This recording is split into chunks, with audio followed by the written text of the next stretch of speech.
मेरा कहना, मुस्लिम संगठनों ने क्यों नहीं वक्फ बोर्ड पर हंगामा किया? मुस्लिम संगठनों ने क्यों नहीं वक्फ की संपत्ति की रक्षा की? मुस्लिम संगठनों ने वक्फ के संपत्ति से आने वाले पैसे का गरीब मुसलमानों में क्यों नहीं इस्तेमाल किया? मुस्लिम संगठनों ने वक्फ बोर्ड की खाली जमीन, यूजलेस लैंड पर स्कूल, यूनिवर्सिटी, कॉलेज और अस्पताल क्यों नहीं खोला? हम सवाल इधर करते हैं, आप सवाल उधर घुमाते हैं। मोदी की नीयत सही नहीं है। अच्छा, क्या कर लोगे? प्रधानमंत्री है भाई, क्या कर लोगे?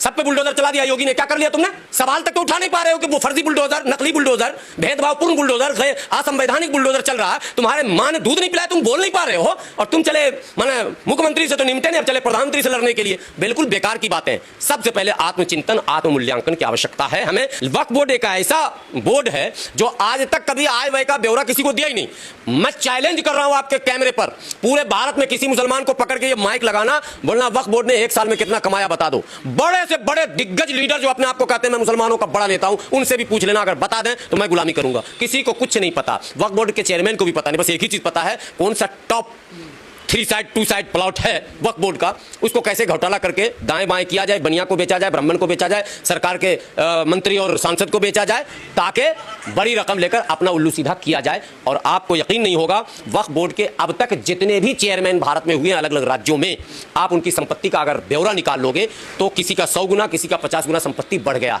कहाँ आसमान से टपका है? गुलाम सरवर भी तो रोड पे है, आप भी तो हो। हम लोग को क्यों नहीं पैसे आ रहे हैं भाई?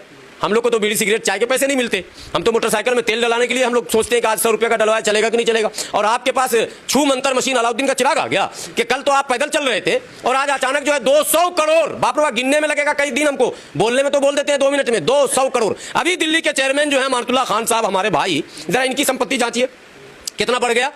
तो सवाल न पूछे यार, मुसलमान हो, सच बोलने से डरोगे, सवाल न पूछोगे। अपने लोगों को बचाने में हम झूठ पर झूठ बोलते चले जाएं, और सरकार अगर कुछ लाए विधेयक तो हम विरोध करने लगे। इसलिए मैं चाहता हूं कि सरकार प्रस्ताव लाए, लेकिन सरकार के प्रस्ताव लाने से पहले मुस्लिम संगठनों को चाहिए था कि मसौदा खुद दे देता, लेकिन मसौदा हमने दिया ही नहीं। चिंतन नहीं हमारे पास, हम कभी अपने समाज के बारे में सोचते नहीं। अगर हम सोचते कि गुलाम सरवर यार वक्फ बोर्ड में बड़ी लूट हो रही, किसी ने बेचारे ने, हमारे बाप दादा परदादा, कोई हमारे पूर्वजों ने दान दिया था ये सोचकर के गरीब मुसलमान बच्चे, यतीम, बेवा, उसका कुछ भला हो जाएगा। आपने किसी को आज तक किसी का भला नहीं किया, लूट हो रहा। यार एक प्लान बनाया जाए, कोई एक्शन प्लान, रोड मैप कुछ है ये नहीं है संगठन के पास। आईटीओ पे जमीयतुल उलमा हिंद का ऑफिस देखा आपने? वक्फ बोर्ड का है। तो आप तो वक्फ बोर्ड के 3 साइड 2 साइड लूट रहे हैं। ठीक है, अरबों खरबों की संपत्ति होगी वो जो लोकेशन है, और गरीब को तो कुछ मिला नहीं। अब जब विधेयक आ रहा था आप उछल रहे हैं, मतलब आगे भी लूटने की मंशा आपकी है। एक मेरे साथ जो घटना घटी मैं उसको भी शेयर कर दूं। प्रतापगढ़ जिला उत्तर प्रदेश में है, वहां एक मस्जिद है। उस मस्जिद का डिस्प्यूट आया मेरे पास कि भैया ऐसे ऐसे जो है डिस्प्यूट है मस्जिद में, और मुतवल्ली जो है जिसको होना चाहिए, यानी डॉक्यूमेंटल जो जिसको होना चाहिए वो मुतवल्ली ना होकर कोई दूसरा उस पर कब्जा